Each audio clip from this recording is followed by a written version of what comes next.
श्रोते, आज आहे 1 जुलै 2024, अर्थात ज्येष्ठ कृष्ण दशमी. कालच श्री संत तुकाराम महाराज व संत ज्ञानेश्वर महाराज यांच्या पालखीचे पुण्यामध्ये आगमन झाले आहे. आज पालखीचा पुण्यामध्ये विसावा आहे. पालख्यांच्या आगमनाने पुण्यातील वातावरण अगदी आध्यात्मिक, उत्साही, चैतन्यपूर्ण झाले आहे. संत चोखामेळा आपल्या एका अभंगात म्हणतात, धन्य ते सभाग्य नर आणि नारी करिता तिवारी पंढरीची, तयांचे चरण माझे दंडवत, जे नेमे माझ्या गात विठोबासी, दिवाळी दसरा अवघे पर्व काळ, नांदती सकळ तया घरी. म्हणजे जे स्त्री पुरुष पंढरीची वारी करतात ते भाग्यशाली आणि धन्य आहेत. त्यांना माझा दंडवत असो. जेथे सतत विठोबाच्या नावाची गाणी गायली जातात त्या ठिकाणी रोजच दसरा आणि दिवाळी साजरी केली जाते. त्याप्रमाणेच पालखीच्या आजच्या पुण्यातील विसाव्यामुळे सगळीकडे विठोबाची गाणी ऐकली जाऊ लागली आहेत. टाळ, मृदुंग यांचा ध्वनी सगळीकडे निनादत आहे. म्हणजे आज आपल्या पुण्यामध्ये दसरा आणि दिवाळीच होत आहे असे म्हटले तर काहीही वावगे ठरणार नाही. अशा आध्यात्मिक वातावरणात आपले किंवा प्रत्येक हरिभक्ताचे हेच मागणे असेल की आज आम्ही तुझे जसे नाम घेत आहोत किंवा आज जसा साधू आणि सज्जनांचा सहवास आम्हाला लाभत आहे तसाच तो इथून पुढेही मिळावा. परमेश्वरा, तुझा विसर कधीही होऊ देऊ नकोस. आणि हेच आम्हा सगळ्यांचे तुझ्याकडे मागणे आहे. उद्या पालखी पुण्याचा निरोप घेणार असली तरी मला वाटते पुण्यातल्या तुमच्या आमच्या प्रत्येक हरिभक्ताच्या काहीशा अशाच भावना असतील. या प्रसंगी संत तुकारामांचा एक अभंग आठवतो. हेची दान देगा देवा तुझा विसर न भावा, हेची दान देगा देवा तुझा विसर न भावा, गुण गाईन आवडी हेची माझी सर्व जोडी, न लगे मुक्ती धनसंपदा संत संग देई सदा, तुका म्हणे गर्भवासी सुखे घालावे आम्हासी. या निमित्ताने ऐकूयात संत तुकाराम महाराज यांचा हा अभंग, हेची दान देगा देवा तुझा विसर न भावा.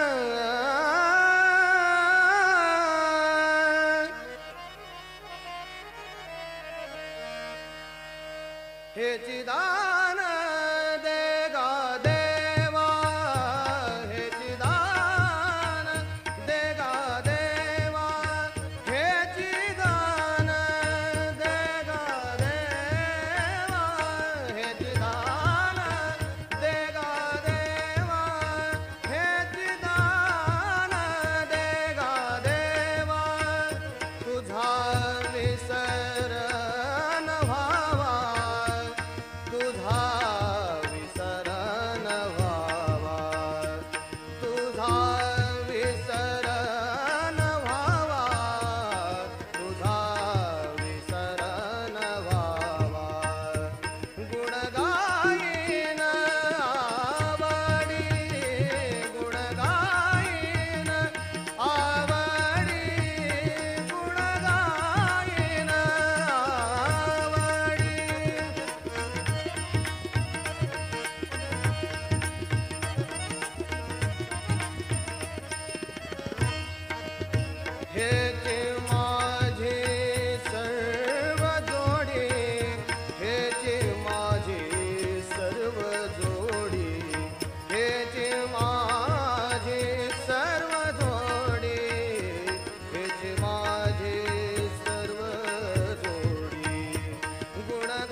जोडी हेची माझी सर्व जोडी हेची माझी सर्व जोडी गुण गाईन आवडी गुण गाईन आवडी गुण गाईन आवडी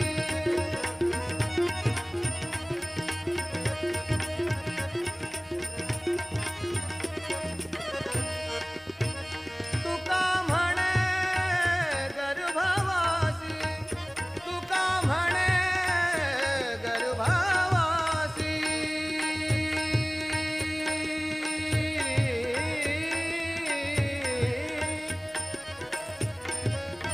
तुका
इसवी सनाच्या 13व्या शतकापासून महाराष्ट्राला ज्ञानेश्वर, नामदेव, एकनाथ, तुकाराम, रामदास अशा अनेक थोर संतांची परंपरा लाभली आहे. म्हणूनच महाराष्ट्राला संतांची भूमी असेही म्हटले जाते.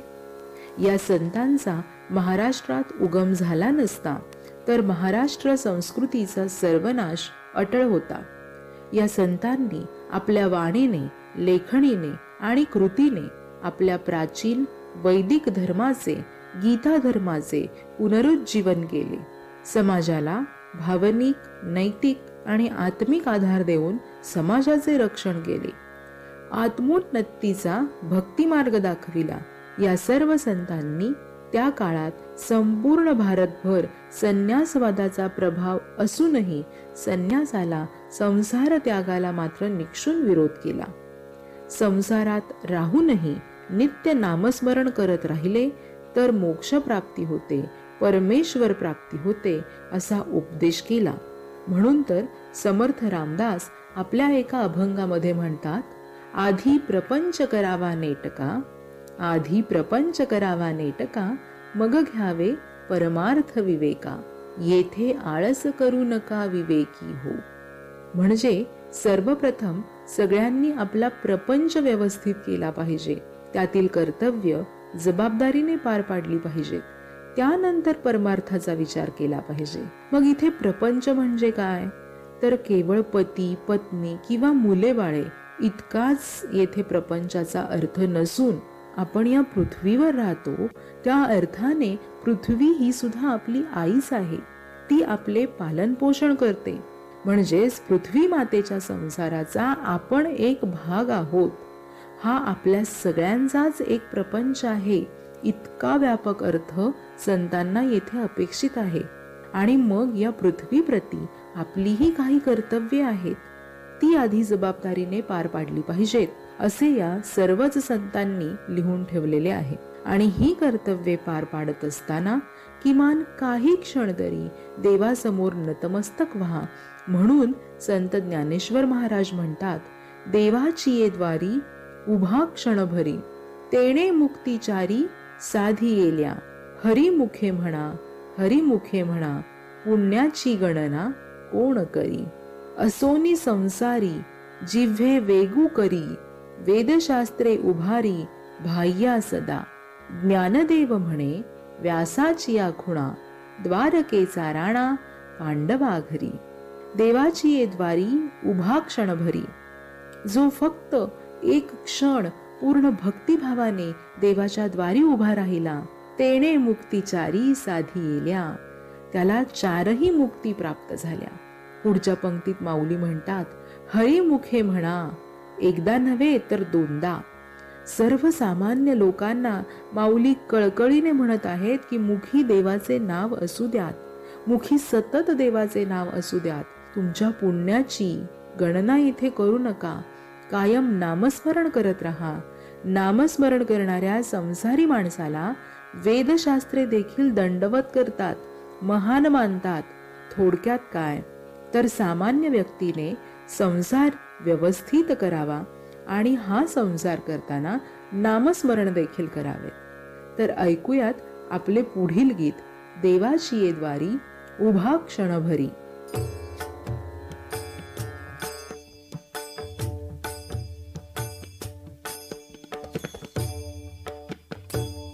देवाची ये द्वारी उभा क्षणभरी, देवाची ये द्वारी उभा क्षणभरी.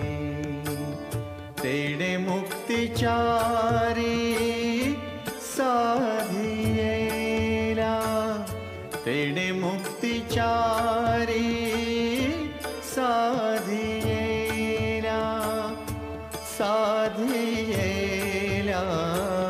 देवाची ये द्वारी उभा क्षणभरी, देवाची ये द्वारी उभा क्षणभरी.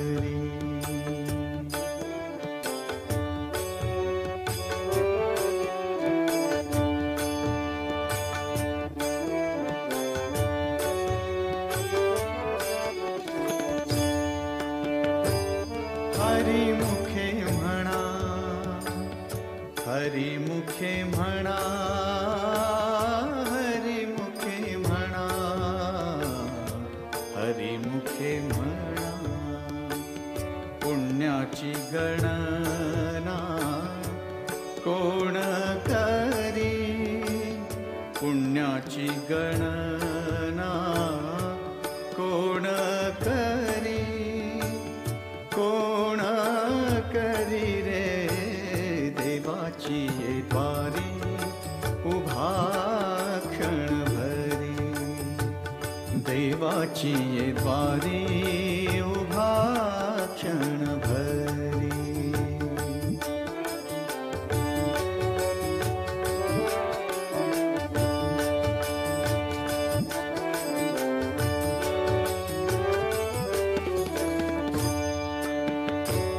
असोनी संसारी जिव्हे बेगू करी रे, असोनी संसारी जिव्हे बेगू करी.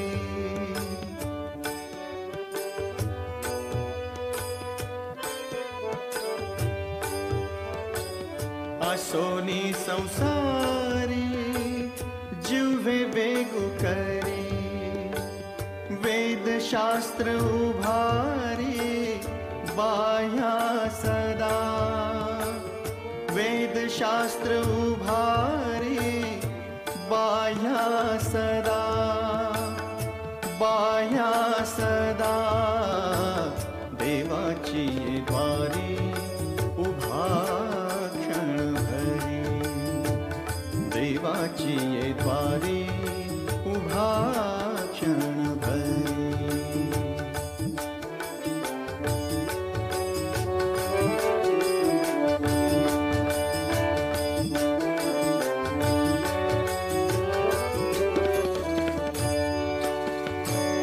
ज्ञानदेव म्हणे व्यासाची खुणे ज्ञानदेव म्हणे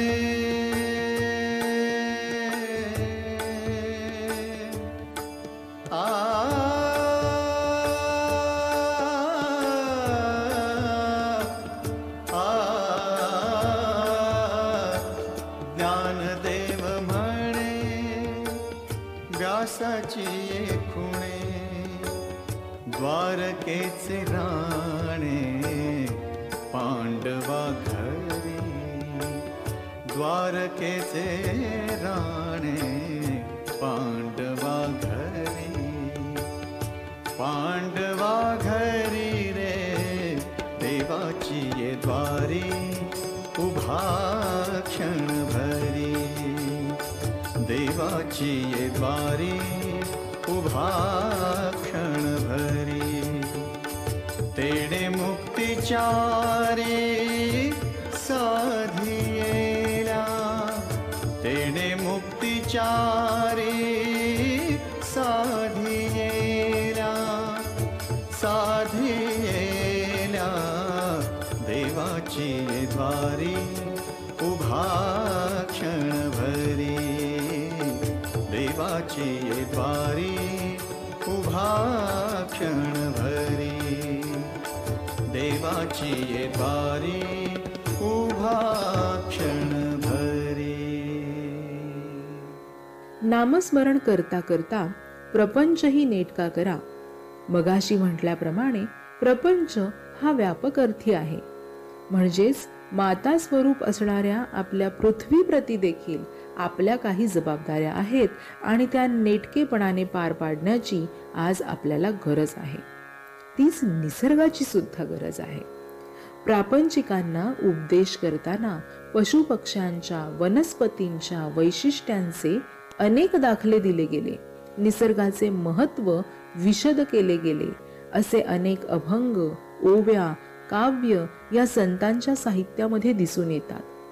जसे की तुकाराम महाराज आपल्या अभंगातून लिहितात, वृक्षवल्ली आम्हा सोयरी वनचरे, पक्षी सुस्वरे आळविती, येडे सुखे रुचे एकांताचा वास, नाही गुणदोष अंगा येत, आकाश मंडप पृथ्वी आसन, रमे तेथे मन क्रीडा करी, कथा कमंडलू देह उपचारा, जाणवितो वारा अवसरू, हरिकथा भोजन परवडी विस्तार, करोनी प्रकार सेवू रुची, तुका म्हणे होय मनासी संवाद, आपुलाची वाद आपणासी.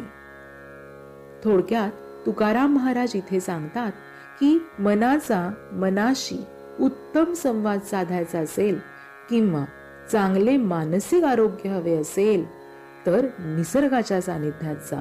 अधिकाधिक झाडे लावा, पक्ष्यांचे जतन करा, स्वच्छ निरभ्र आकाश, स्वच्छ आणि सुंदर पृथ्वी, चांगला वारा या गोष्टी शारीरिक आणि मानसिक आरोग्यासाठी देखील खूप गरजेच्या आहेत.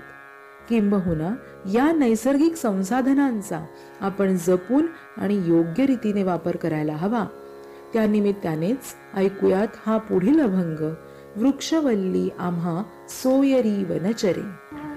वृक्षवल्ली आम्हा सोयरी वनचरे, वृक्षवल्ली आम्हा सोयरी वृक्षवल्ली आम्हा सोयरी वनचरे वृक्षवल्ली आम्हा सोयरी वनचरे पक्षी सुस्वरे आळविती वृक्षवल्ली आम्हा सोयरी वनचरे वृक्षवल्ली आम्हा सोयरी वनचरे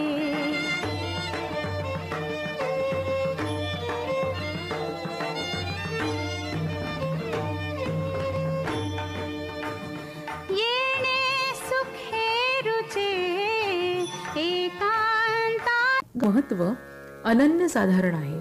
अशा निसर्गाचे जतन करणे आपले परम कर्तव्यच आहे. या निसर्गाचे अनेक दाखले संत ज्ञानेश्वर महाराज आपल्या अनेक अभंगांतून देतात.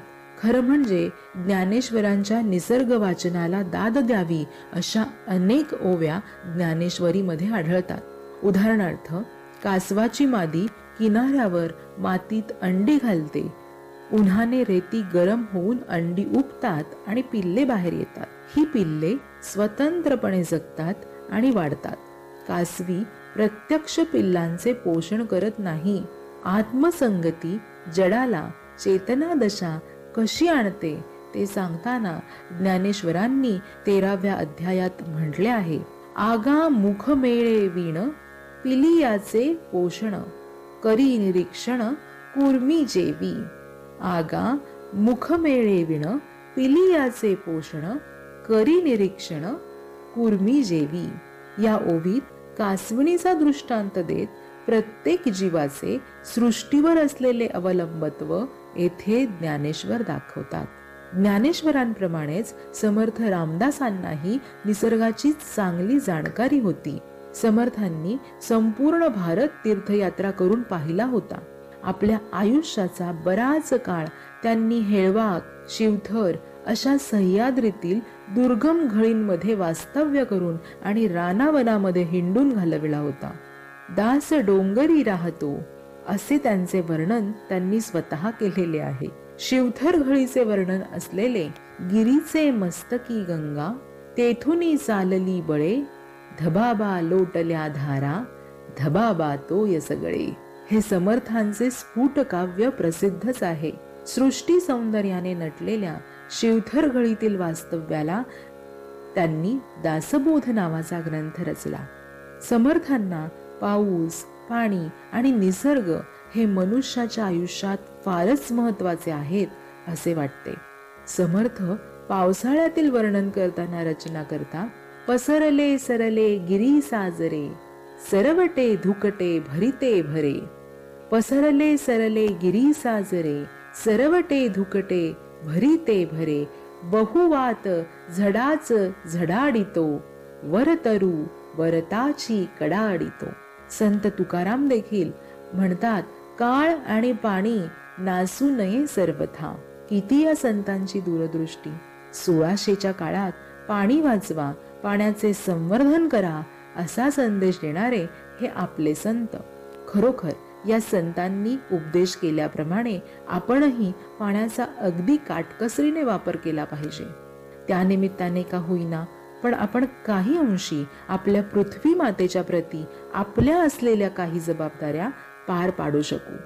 या जलसंवर्धनाची संतांनी वर्णिलेली गरज पाहून आपल्या खडकीतील टीकाराम जगन्नाथ कला, वाणिज्य व विज्ञान महाविद्यालयाने देखील जलसंवर्धन दिंडी आयोजित केली आहे आणि ही दिंडी आपल्या आषाढी वारीच्या सोहळ्यात सामील देखील झाली आहे. जलसंवर्धन दिंडीद्वारे टीजे महाविद्यालयातील अनेक विद्यार्थी या पालखी सोहळ्यामध्ये सहभागी झालेले आहेत. जलसंवर्धन करा, पाणी वाचवा हा संतांनी दिलेला उपदेश आपण विसरलो असलो तरीही हे विद्यार्थी या उपदेशाची परत एकदा जाणीव करून देण्याच्या दृष्टीने या दिंडीत सहभागी झालेले आहेत. श्रोते हो, पालखी उद्या पुण्याचा जरी निरोप घेणार असली तरीही संपूर्ण वातावरण अगदी आनंदमय करून निघणार आहे, यात काहीच शंका नाही. गर्भात असणाऱ्या बाळाला जसा मातेचा प्रचंड जिव्हाळा असतो तसाच जिव्हाळा आपल्या सगळ्यांचाच विठ्ठलांप्रती, संतांप्रती, वारकऱ्यांप्रती राहणार आहे. आणि म्हणूनच संत तुकाराम महाराजांचा अभंग येथे सांगितल्याशिवाय राहवत नाही. आनंदाचे डोही आनंद तरंग, आनंदची अंग आनंदाचे, काय सांगो झाले काहीची या बाही, पुढे चाली नाही आवडीने, गर्भाचे आवडी मातेचा डोहळा, तेथीचा जिव्हाळा तेथे बिंबे, तुका म्हणे तैसा ओतलासे ठसा, अनुभव सरीसा मुखा आला. ऐकूयात लता मंगेशकर यांच्या स्वरातील हे गीत आनंदाचे डोही आनंद तरंग.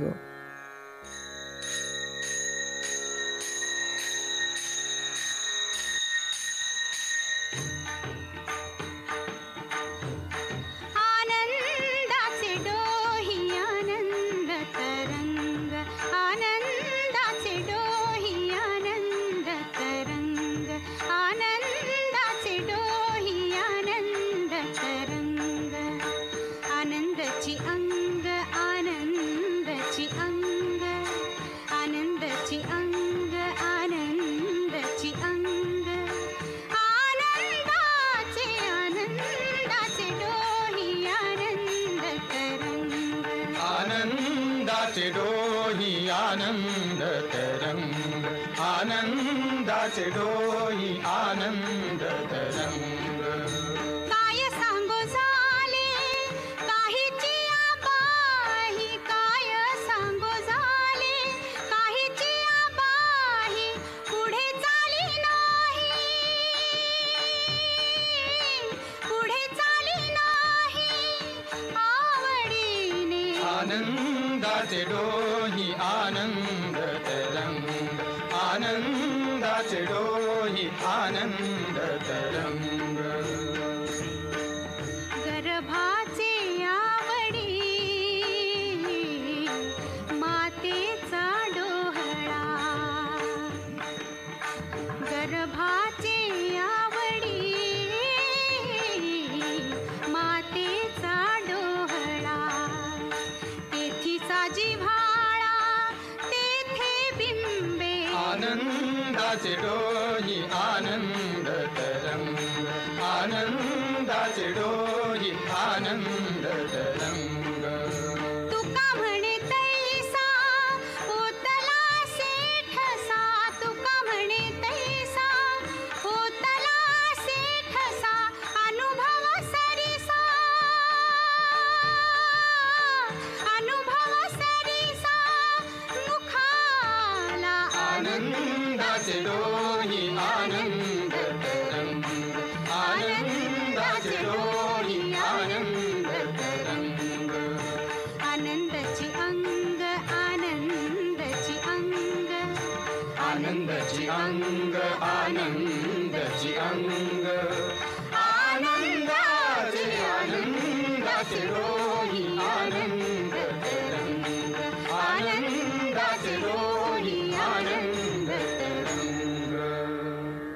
श्रोते हो, याबरोबरच आपण आपल्या आषाढी वारी या कार्यक्रमामध्ये इथेच थांबूयात. उद्या पुन्हा भेटू याच वेळी एका नवीन माहितीसह. तोपर्यंत ऐकत रहा रेडिओ TJ 89.6 FM, आपल्या परिसराचा आपला आवाज.